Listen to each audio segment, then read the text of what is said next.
Prezados irmãos, na Revista Espírita, em 1865, Allan Kardec anuncia a venda do livro O Céu e o Inferno. E ele o faz com tamanho primor em seu texto, explicando por que motivo este livro tinha participação e tem participação essencial no conhecimento do Espiritismo. E no prefácio do livro, o próprio Kardec, assim como lhe era tão próprio, anuncia o livro da seguinte maneira: o título desta obra indica claramente o seu objetivo. Aí reunimos todos os elementos próprios para esclarecer o homem sobre o seu destino. Como nos nossos outros escritos sobre a doutrina espírita, aí nada introduzimos que seja produto de um sistema pré-concebido ou de uma concepção pessoal que não tenha nenhuma autoridade. Tudo aí é deduzido da observação e da concordância dos fatos. E ele mesmo define todo o seu trabalho e toda a sua preocupação e ocupação para que não fosse uma obra autoral, mas resultado de um trabalho e um esforço durante alguns e vários anos para compreender o pensamento espírita, que ele acabava de contribuir para a sua constituição. E ele mais adiante diz assim: as ideias novas só frutificam quando o terreno está preparado para as receber. Ora, por este terreno preparado, devem entender-se algumas inteligências precoces que só dariam frutos isolados, mas um certo conjunto na predisposição geral, a fim de que não só dê frutos mais abundantes, mas que a ideia, encontrando maior número de pontos de apoio, encontre menos oposição e que seja mais forte para resistir aos antagonistas. Escolhemos esse trecho do prefácio do livro porque nos parece ser uma explicação bem clara sobre o conteúdo do livro, mas também de por que nós estamos aqui.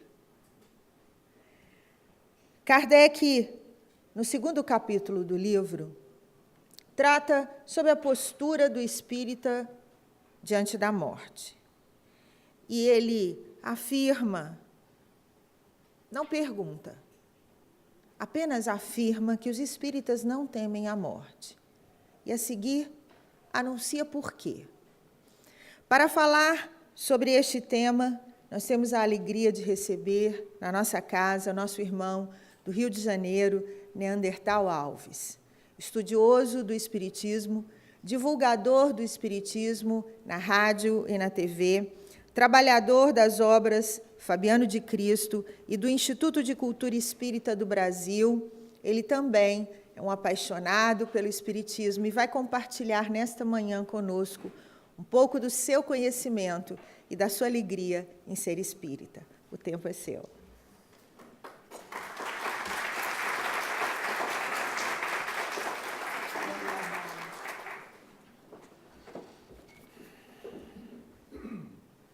Bom dia. A emoção é muito forte de estar aqui. O professor César Reis pede desculpas pela impossibilidade de estar aqui, mas quando nos indicou para este momento, eu vibrei e disse: oba, estamos em casa. O nosso estudo que apresentaremos tenta responder esta pergunta. Desde 1857, quando Cristo veio à Terra para exprimir, através da intelectualidade do homem, o que os religiosos já sabiam há muito tempo: Deus é amor. O Espiritismo fez isso para nós, e coube a Allan Kardec, o insigne mestre de Lyon. Vamos ao estudo. Esse material foi aprovado pelo professor César Reis. A primeira capa, onde Allan Kardec apresentou ao mundo, no mesmo local que o Espiritismo houvera nascido em 18 de abril de 1857. Os espíritas não temem a morte, mas porque, enquanto seres humanos, ainda trazemos esse arquétipo, este conflito. Aquele símbolo retrata uma situação vivida numa mocidade espírita. Terminamos o trabalho, determinado jovem ficou para trás. Quando nós escutamos lá fora uns gritos, socorro, socorro. Nós voltamos para saber o que era e o jovem, em pânico, disse, imagina se eu morro aqui. E nós ficamos assim chocados, porque apesar daquela situação tragicômica, ele estava expressando, dentro da sua sinceridade, aquilo que nós precisamos trazer do consciente para o coração, porque nós não tememos a morte. As perguntas básicas da humanidade. De onde vim? Por que estou aqui? Para onde vou? Nós nos socorremos do ícone Paulo de Tarso. Ainda que eu andasse pelo vale da sombra da morte, não temeria mal algum, porque tu, Jesus, estás comigo. A tua vara e o teu cajado me consolam. E o que fez Allan Kardec? Qual a causa da morte dos seres orgânicos? Esgotamento dos órgãos. É dolorosa? Não. O corpo quase sempre sofre mais durante a vida do que no momento da morte. Como se opera a separação, então? Rotos os laços, rompidos aquilo que nos prende ao escafandro físico, ao arcabouço limitador do corpo, estamos livres, imortais que somos. Esta fotografia deste belíssimo trabalho cinematográfico mostra bem o estupor da criatura não preparada para o momento insigne de que retornará para de onde veio.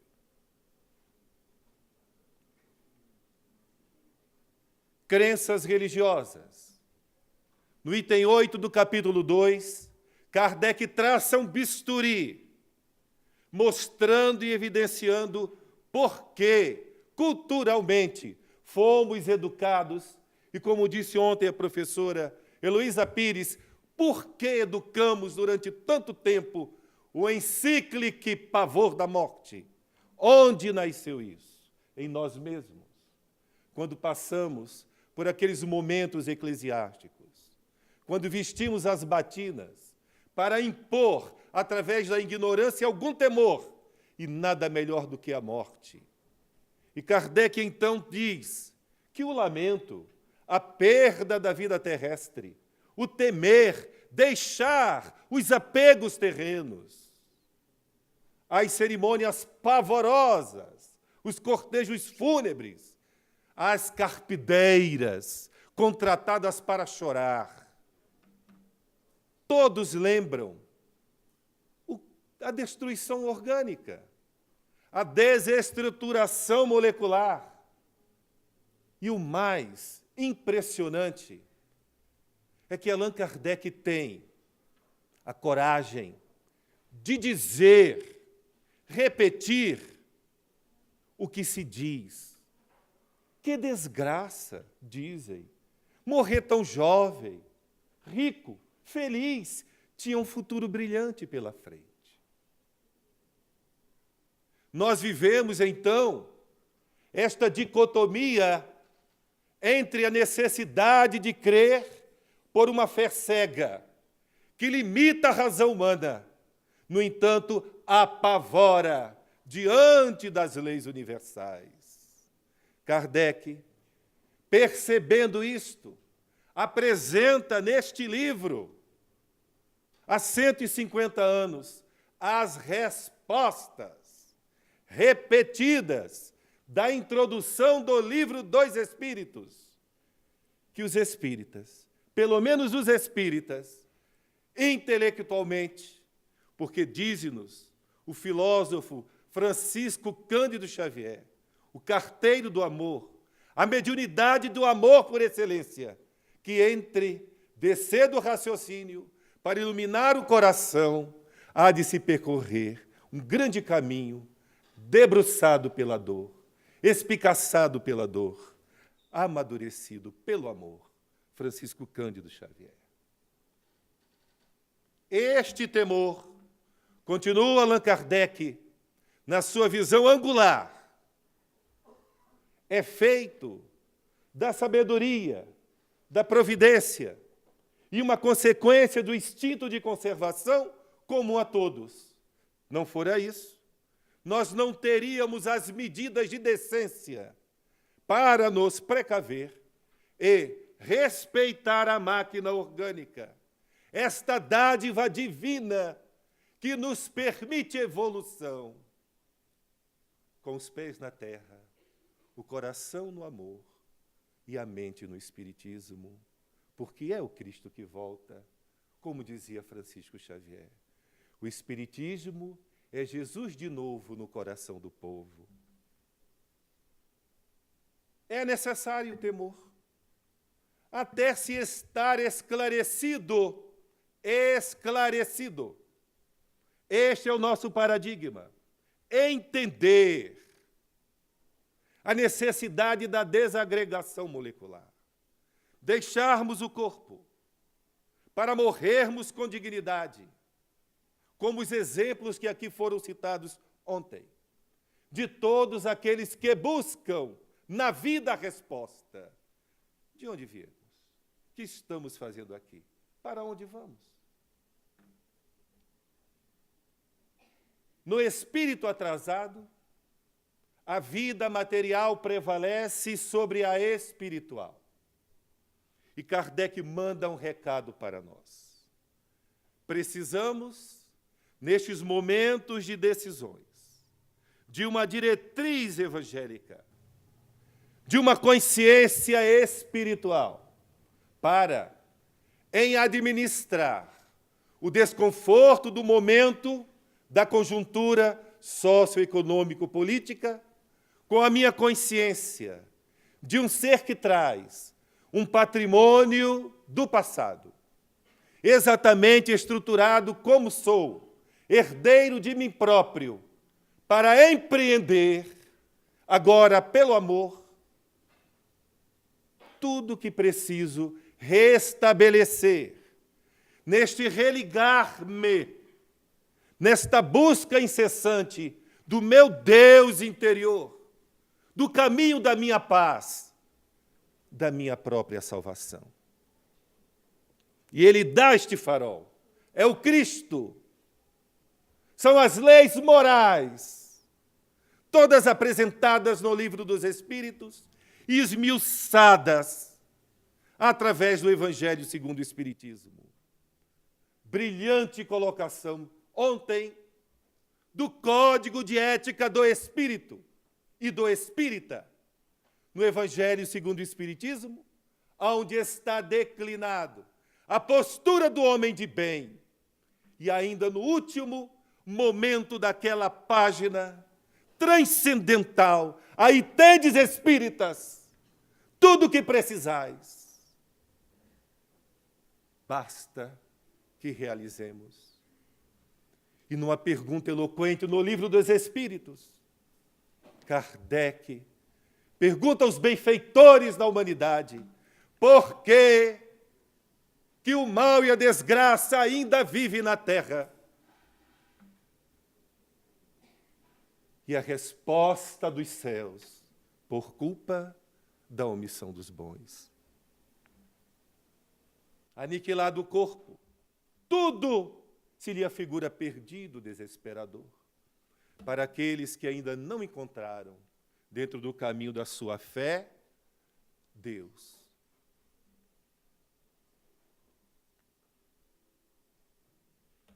São os próprios habitantes do mundo que nos vêm descrever a sua situação. Quem sois? Quem sois vós? Somos os espíritos dos mortos que habitaram a terra onde tu pisas. Somos os espíritos que voltam. Sabem eles que a vida futura é a continuação do teatro terrestre. Com a mesma confiança, aguardam o sol após a tempestade. A alma tem um corpo etéreo que a define ao pensamento, mantém sua individualidade, aptidões e percepções. O nosso querido mestre Jorge André dos Santos, ao ler esta pergunta e esta resposta, debruçou-se em entender, decodificar as propostas de André Luiz, este insigne repórter do além, ex-médico e cientista da Terra, estruturando os corpos mentais, como ele diz, na moldura perispiritual da tinta do corpo físico. Está aí. Como nós não temos olhos de ver, precisamos de estruturadores, explicadores, para entendermos o papel do perispírito, os campos mentais, a troca do corpo para a mente, da mente perispírito-corpo, porque tudo está respondido. O mundo corporal, o mundo espiritual, em perpétuas relações. Chamo a atenção que, como disse ontem, naquele vídeo, a nossa querida Isabel Salomão, o Espiritismo é a religião única que estuda as relações de interferência entre os imortais sem corpos e os mortais limitados pelo escafandro físico, que somos nós. É a única religião que estuda, que mostra, que demonstra, que prova e comprova. Estávamos conversando com uma professora, Zita Flora, a respeito dos parâmetros atuais da ciência do mundo para aceitar as evidências científicas do Espiritismo. E como estamos estudando um livro insigne de Fritjof Capra atualmente, A Visão Sistêmica da Vida, aonde ele questiona este poder mórbido da ciência, que engessou-se como a cúria para dizer que tudo aquilo que ela não entende não é cientificamente comprovado. Explicitávamos esse raciocínio quando chegamos à conclusão que Allan Kardec houvera chegado. Precisamos de uma metodologia, porque a ciência, enquanto na periferia do fenômeno, não busca a causa espiritual dela.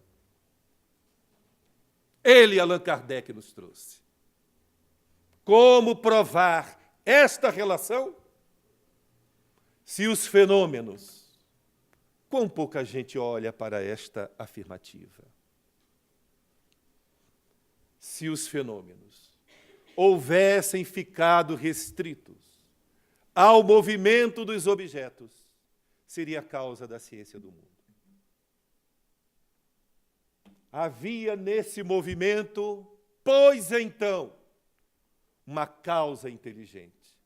Este foi o motivo e a razão que arrancou da zona de conforto o insigne mestre Lyonês Hippolyte Léon Denis Arrivaio, para buscar uma resposta.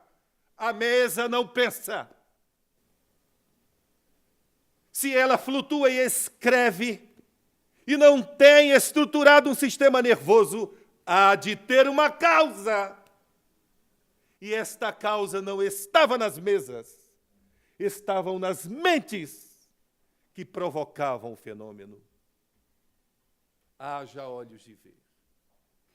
Porque no dia 18 de abril de 1857, na Galeria Vaulois, em Paris, no berço escolhido pelo Cristo, aonde, através da mediunidade, Francisco Cândido Xavier nos revela que Maria pede para que Jesus mande à terra uma jovem virgem de Doremi para resgatar algo do passado e trazer para a França os germes de que um dia o Paracleto viria, a pedido de Maria.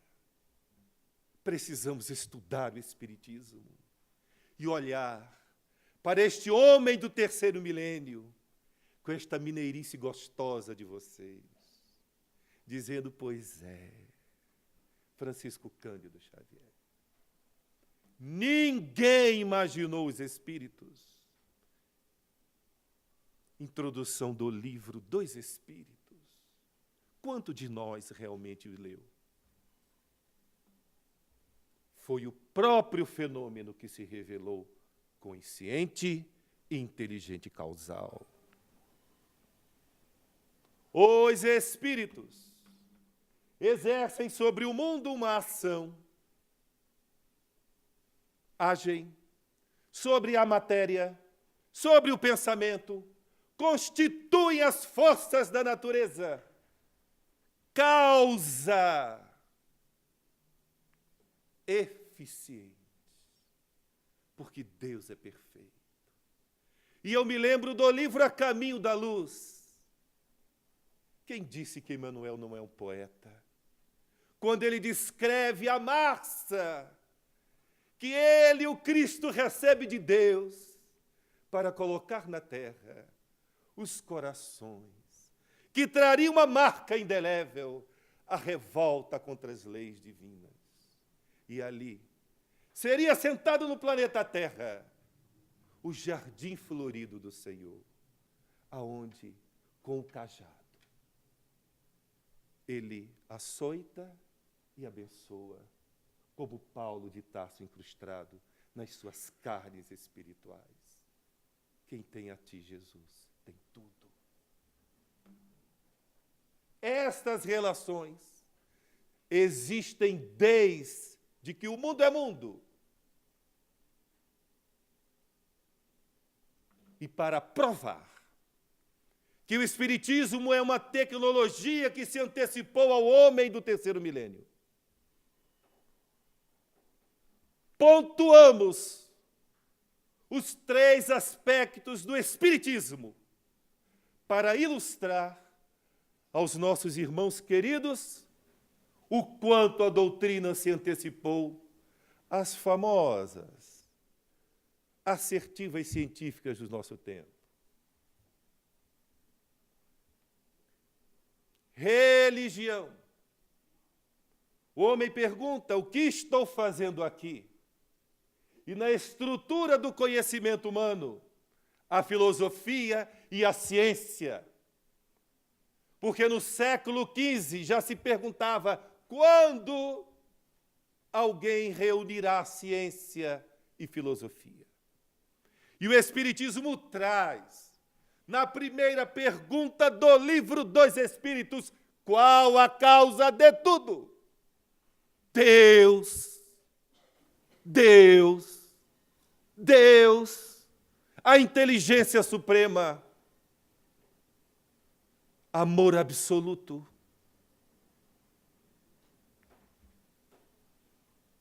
E esta frase magistral de Emmanuel no livro Consolador, podemos tomar o Espiritismo simbolizado como um triângulo de forças espirituais. A ciência e a filosofia são a base simbólica do conhecimento humano, buscando em Deus o ângulo da luz. causa primária de todas as coisas. Buscamos, então, pontuar Deus, mas nós temos 5 parâmetros, faróis basilares, para todos os gostos de espírita. Filosofia, religião, ciência. E o primeiro ponto da nossa doutrina é Deus. Os 5 aspectos e princípios básicos desta doutrina que mudou o mundo no dia 18 de abril de 1857. Imortalidade, comunicabilidade, reencarnação e a diversidade dos mundos habitados. Se não for assim, eu já vou-lhe teria dito. Responde Jesus a Pedro: Senhor, e como é o mundo lá fora? Povoado, tão povoado, como as areias da tua praia. E como nós não poderíamos deixar de começar pelo aspecto científico, este homem, o insigne cientista inglês, descobridor do tálio, e todas as ampolas de Crookes servem para nós até hoje, porque se não fossem elas, nós não teríamos as luzes fluorescentes. Essas lâmpadas que compramos em qualquer esquina, devemos ao William Crookes e também aos cinescópios de televisão. Ele foi desafiado a responder se o espírito era possível pela rainha de Inglaterra. Recebe-lhe esta incumbência, este dever, e depois de 3 anos e meio, fotografando, pesando e medindo o espírito de Kate King, e ali abraçado a ele responde para o mundo na Academia Royal de Ciência. E este livro magistral, Fatos Espíritas, um compêndio de resumo dos fatos daquela época, traz a resposta para o mundo. Não digo que seja possível o fenômeno do espírito, afirmo, isto é uma verdade. 15 anos depois, a imprensa marrom inglesa e todos os conglomerados da ignorância humana tentam desmascará-lo, desmenti-lo, e ele volta à mídia e afirma: eu tenho mais 15 anos de pesquisa, eu só quero que vocês me permitam mostrar. Calaram o homem. Dentro da mais pura ciência espírita, um dos momentos ímpares da nossa vida. Neste instante, aquele senhor risonho, ao lado dos mais notáveis médiuns de ectoplasmia que o mundo já conheceu, Francisco Peixoto Lins. O Peixotinho, o doce Peixotinho. Aqui, ele cede o seu ectoplasma e mostra ao mundo que os espíritos existem. Exatamente como fez Sir William Crookes. E nesta fotografia que resgata o tempo, aonde, pelas letras imortais de Francisco Cândido Xavier, ele declina de próprio punho no verso daquela fotografia imortal o nome de todos os que estão ali e mineiramente acrescenta: amorosamente o espírito de Ana esteve conosco.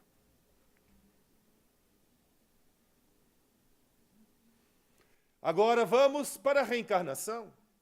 Queremos a prova da imortalidade, das relações humanas com o plano espiritual, ilustrando o que Allan Kardec apresentou ao mundo de que os mortos falam, de que os mortos respondem, e buscamos além do Espiritismo?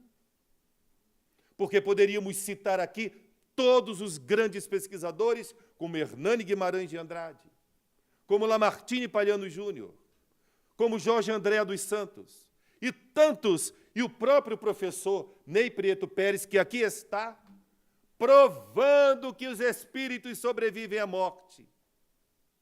Tem um tempo no plano espiritual, exatamente como nos ensina Allan Kardec, preparam as suas reencarnações dentro das suas necessidades espirituais.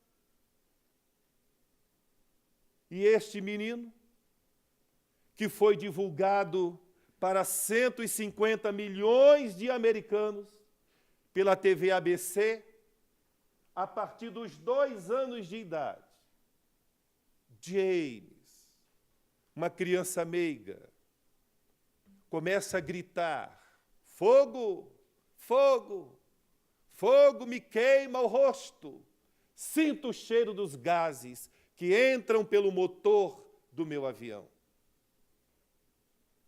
E daí para frente, o pai, evangélico e materialista, a mãe, evangélica e amorosa, não conseguem mais dormir. Porque James, tudo que vê, tudo que sente, ele fala daquele dia. E começa a declinar nomes. O capitão, o sargento, meu amigo, meu isso, meu aquilo, o sargento, o instrutor náutico, o homem, o artilheiro, os pneus do meu avião. E ele começa a descrever coisas que simplesmente tiram do sério o pai e a mãe, e o pai, que negou todo o que ele podia, ele diz: eu não aguento mais. Fazem 3 anos que eu escuto este menino não dormir, acordar de madrugada aos gritos, repetindo estes nomes, eu quero saber se é verdade. E ele foi tão bem aceito na comunidade que vivia que mudou de estado. Porque quando as professoras começaram a dizer que James gritava o nome de um piloto americano, primeiro se enamoraram. Quando souberam que era uma lembrança de vidas passadas, não, aqui não, isto é coisa do demônio, fora daqui. E ele teve que continuar sua pesquisa num outro estado americano. E qual não foi a sua surpresa? Quando esse menino tinha 7 anos de idade, ele conseguiu, através de amigos que já haviam comprovado alguns nomes daqueles sargentos, oficiais, atiradores, pilotos e outros amigos íntimos daquele porta-aviões, ele conseguiu levar o menino para a reunião de 60 ou 70 anos depois dos sobreviventes daquele navio. E agora pasmem, meus irmãos, porque os fatos não mentem. No meio daquela festa, alguém bate e dizem assim: por favor, silêncio. E eu quero saber se as pessoas que estão aqui estão presentes e, se estiverem, fiquem de pé. O garoto sobe num banco, ninguém entende nada, pega um microfone e começa a dizer: sargento fulano de tal, seu apelido era tal.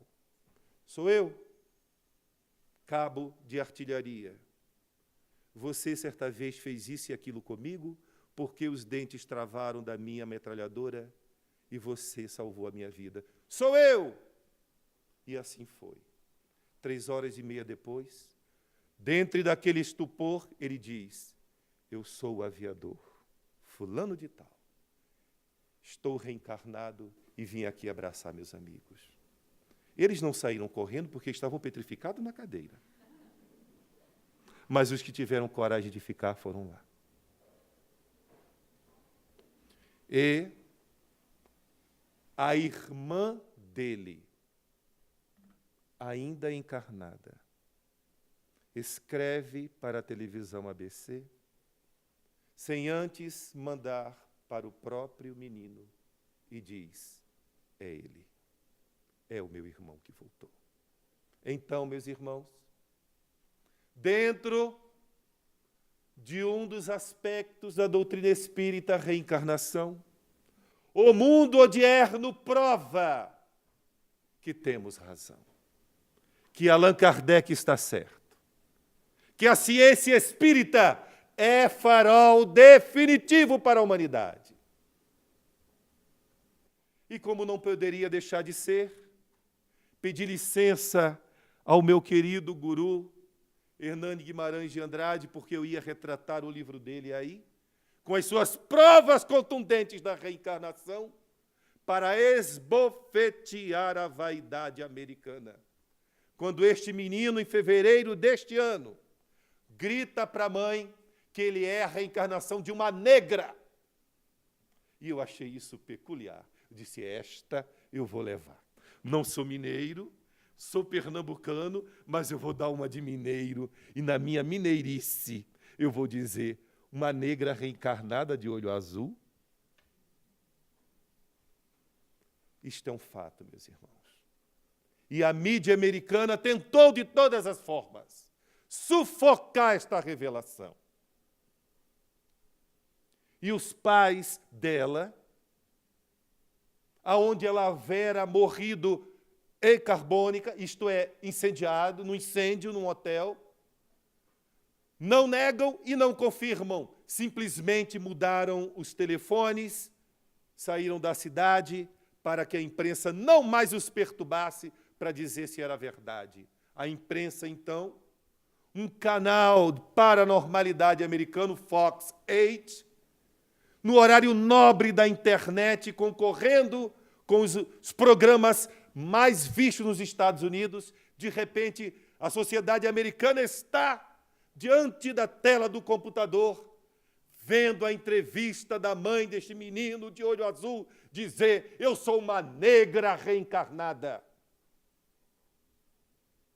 esbofeteando a vaidade, ferindo de morte o preconceito, como foi dito aqui.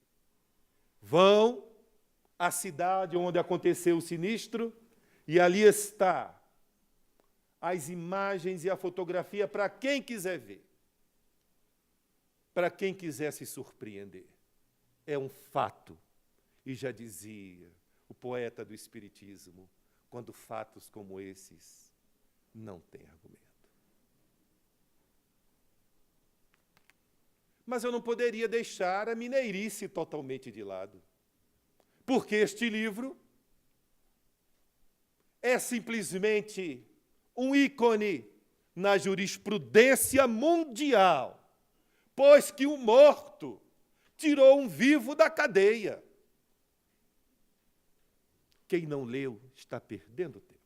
Deveria ter lido.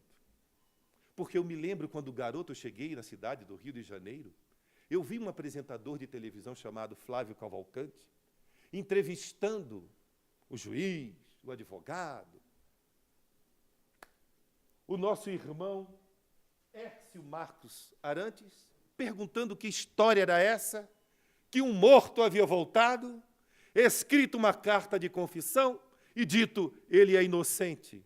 E o melhor da história, o juiz aceita, a promotoria aceita e liberta o rapaz, porque o morto voltou, contou que estava vivo, o Chico psicografa, publica-se a sua psicografia nos jornais, que ninguém sabia como foram parar nos jornais, e causou o cisma que merecia causar. E o mundo todo viu que o espírito imortal resgata um inocente da prisão. Lealdade. Quero lembrar a última frase da apresentação do livro pelas mãos de Francisco Cândido Xavier, sob a pena de Emmanuel. Aqui vemos Maurício Garcês Henrique, transfigurado em intérprete da justiça, falando por si, agariando cooperadores que o auxiliassem no empreendimento que de evidenciar a inculpabilidade de um amigo.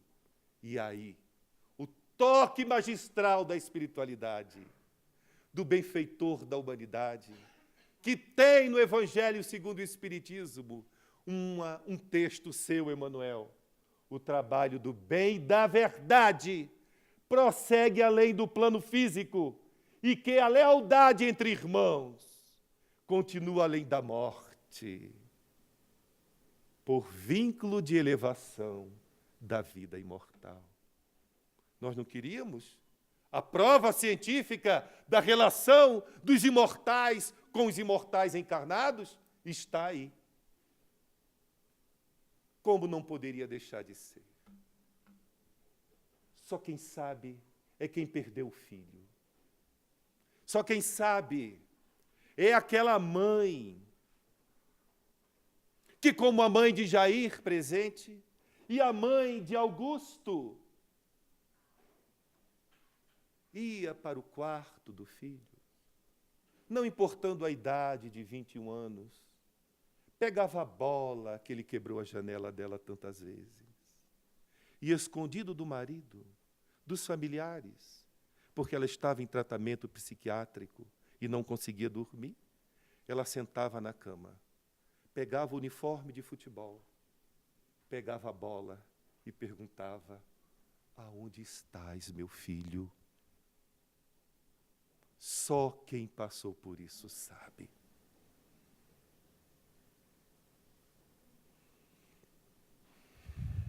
25 meses depois, chorando, mãe, pelas mãos do médium Francisco Cândido Xavier, chorando, mãe, na busca incessante do teu coração, Deus já dissipou todas as sombras, e as nossas lágrimas assemelham-se hoje ao orvalho do amanhecer. Tudo é luz, confiança e alegria, trabalho anunciando vida nova. Neste dia diferente, em que nós nos encontramos de alma para alma, mamãe, tenho a impressão de ver a terra como sendo um imenso jardim, onde todas as mães brilham. No exemplo querido, peço licença, de Isabel Salomão de Campos. Este coração de mãe, quais estrelas que ofuscam a ignorância dos homens, como o brilho do próprio sol. Todas são mensageiras do céu, clareando o mundo. Volto-me, no entanto, às tuas mãos, as minhas dentro das tuas, como Francisco Cândido Xavier poderia saber que aquela mãe colocava nas mãos aquela bola e pedia as mãos do filho nas mãos dela. E ele responde: as minhas mãos por dentro das tuas. Digo sem palavras, com todas as forças do coração: meu Deus, de todas as mães, aquela que me deste é com certeza a mais linda. Teu filho, sempre teu, Augusto. E nesta hora, não adianta cientista, não adianta filósofo, não adianta parâmetros eclesiastes, porque quando um coração de mãe diz, é meu filho, ai daquele que diga o contrário. Vamos provar mais uma vez a comunicabilidade? Nosso lar. E antes de vir para cá, voltei ao Dr. Google. Este socorro que temos na internet. Eu estava dizendo para o professor Ney Preto Pérez, pouquinho antes de começarmos, que antigamente eu ficava horas e horas na biblioteca. Hoje tem um tal de recorte e cola que a Microsoft nos permite, que é uma beleza. Imagina que eu sou casado com uma professora que pegou tudo que eu escrevi e transformou nessas coisas bonitas para vocês. Então ficou sopinha no mel, né? Ficou fácil. 2 milhões de exemplares.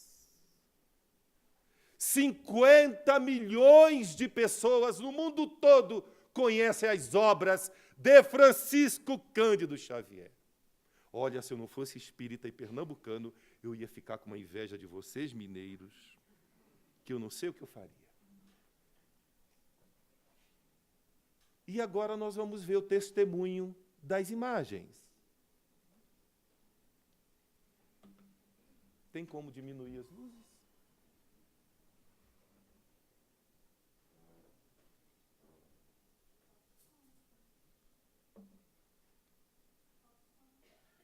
Já estamos providenciando.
Agora, a voz divina que fala no santuário da minha alma é só perdão e amor.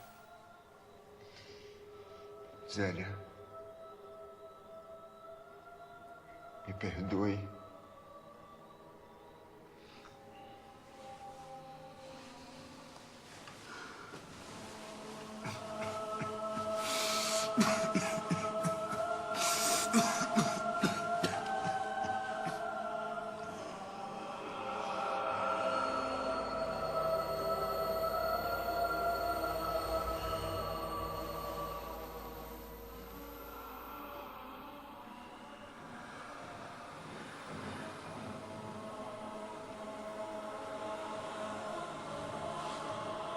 Vá com Deus, doutor André.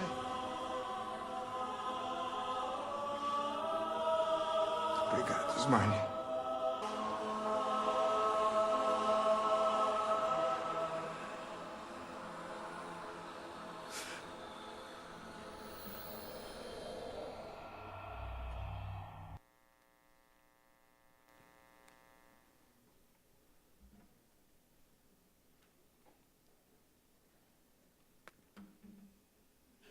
Existem dois momentos na humanidade, em especial no movimento espírita.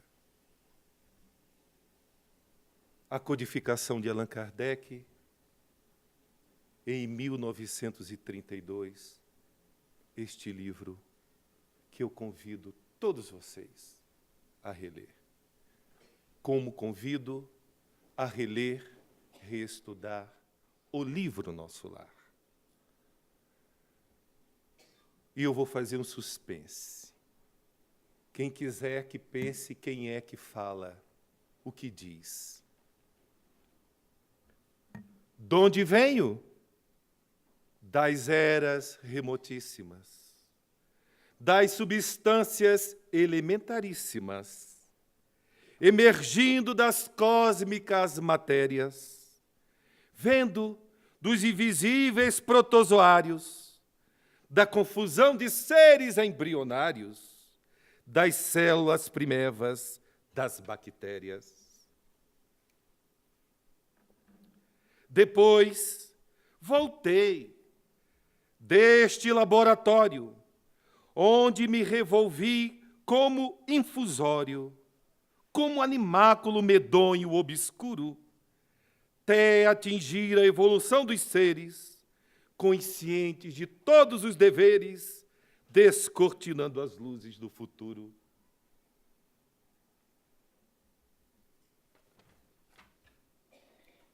Homem, por mais que gastes teus fosfatos, não saberás, analisando os fatos, ainda que desintegres energia, a razão do completo e do incompleto. Como é que em homem se transforma o feto entre os 270 dias? A psicoanálise freudiana, tentando aprofundar a alma humana com a mais requintadíssima vaidade, e as teorias do espiritualismo, enchendo os homens todos de otimismo, mostrando as luzes da imortalidade. Os fenômenos todos geológicos, psíquicos, científicos, sociológicos, que inspiram pavor, inspiram medo. Homem, por mais que a ideia tu gastes, na solidão de todos os contrastes, não saberás o cósmico segredo. E apesar da teoria mais abstrusa, dessa ciência inicial confusa, a que se acolhem míseros ateus, caminharás lutando além da cova, para a vida eterna que se renova, buscando as perfeições do amor de Deus. Augusto dos Anjos. Peço licença a todos para expressar as tuas mãos, Isabel, as mãos de Pedro por dentro das tuas, e 2 corações, em que eu gostaria de dizer este poema cantado, fosse eu que tivesse escrito este poema. Mas estes 2 jovens escreveram para você e para Pedro e para esta casa. Por favor.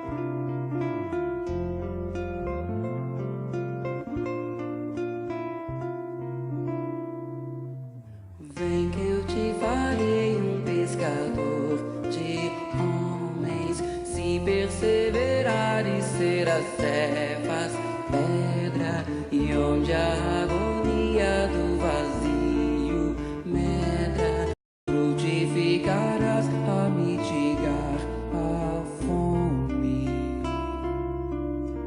Quero ir contigo, mas receio as águas, temo afundar enquanto vais andando.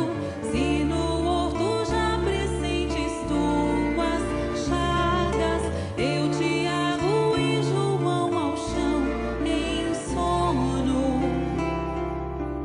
Como não bastasse, eis-me a ferir um soldado que te traz voz de prisão. Sou pequena ovelha atemorizada, balindo negação. Volvo a vida e tomo pela tua mão. Crê, te levarei onde não queiras ir. Pedro, tu me amas. Pedro, tu me amas. Pedro, tu me amas. E tu que és a rocha, constrói a minha casa no coração do irmão. Ouve, Simão Pedro, morrerás em cruz. Não, eu não me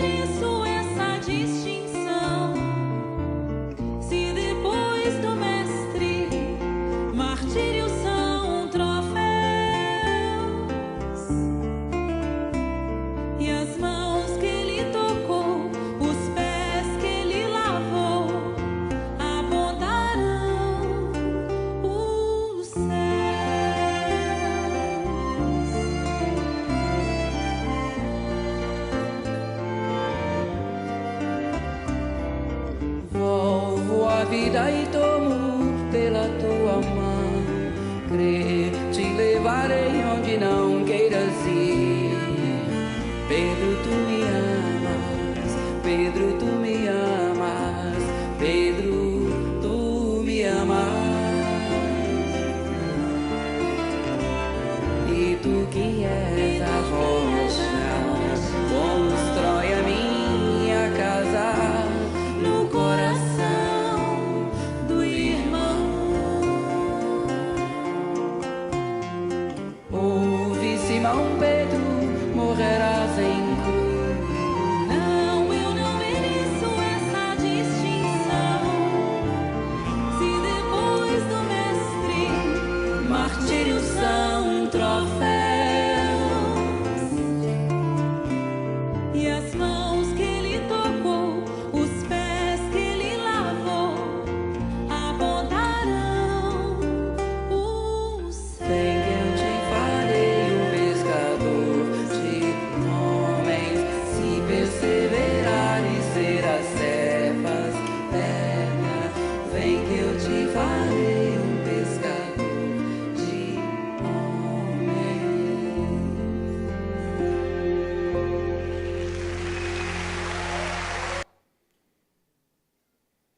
Queria o último slide para encerrar, por favor.